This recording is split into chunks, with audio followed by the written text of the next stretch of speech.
fine, huh? I can't wait for you to see it. Is it better than mine? Oh, yeah.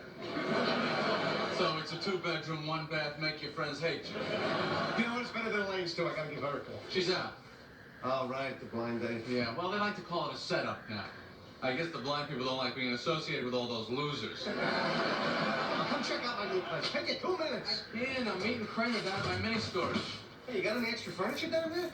I need some more stuff to fill that extra bedroom with a walk-in closet. Oh, this is really annoying. It's working already. What is with this? It's coffee, Jerry. It expels the disease germs out of the body into the air. Where's your key? Yeah, well, Newman, he's got it. You know, Kramer, I rented out half of my space to you. Yeah, I rented out half that space to Newman.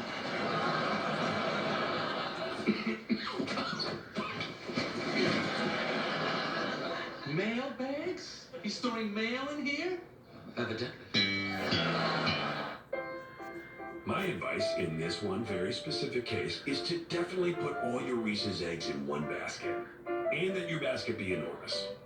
Oh, and that your basket have wheels so you can roll it around from place to place.